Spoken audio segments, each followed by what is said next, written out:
नमस्कार बंधुगण, आपण जानते कि वर्षर एमती एक दिन अच्छी जो दिन गोटे छोट कम आपण भाग्य बदल पारे। हाँ आज्ञा, से ही पवित्र दिनटी हूँ मकर संक्रांति।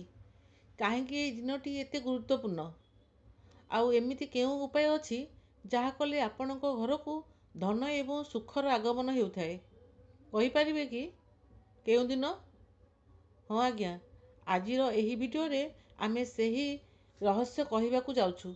शेष पर्यंत निश्चय देखंतु। आसंतु जानिबा मकर संक्रांतिर महत्व। शास्त्र अनुसार यही दिन सूर्यदेवता धनु राशि बाहरी निज पुत्र शनिदेव राशि मकर राशि प्रवेश करती।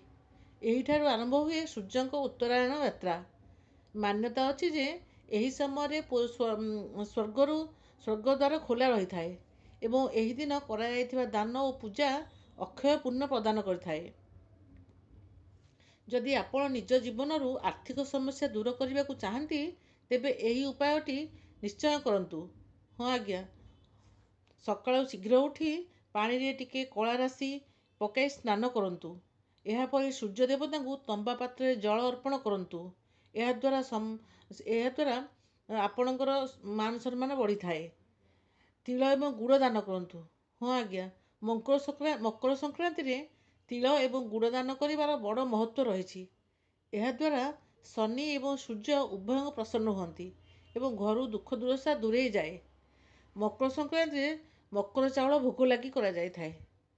हाँ आज्ञा, ओडिशार परंपरा अनुसार नुआ चाउल कदली छेना गुड़ प्रस्तुत करा गोलमरीच ए सब पकाई मकर चाउल प्रस्तुत करा जाई भगवान को अर्पण करा जाए। यह समृद्धिर प्रतीक अटे।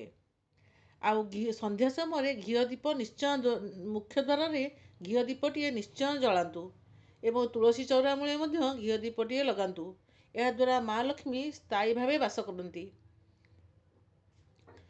एही दिन पक्षी मानकु मध्य शस्य खाइबाकू देले ग्रह दोष कटि थाए।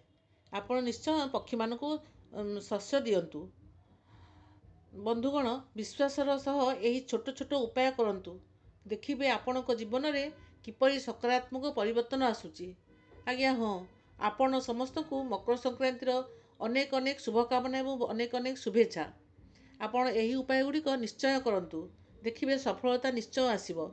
जदि आपण को यही वीडियोटी भल लगिला तेबे लाइक करंतु, निज परिवार एवं सांग मानक सह शेयर करंतु एवं एमिति आहुरी भक्तिपूर्ण वीडियो पाई आम चैनल को सब्सक्राइब करने को भूलंतु नहीं।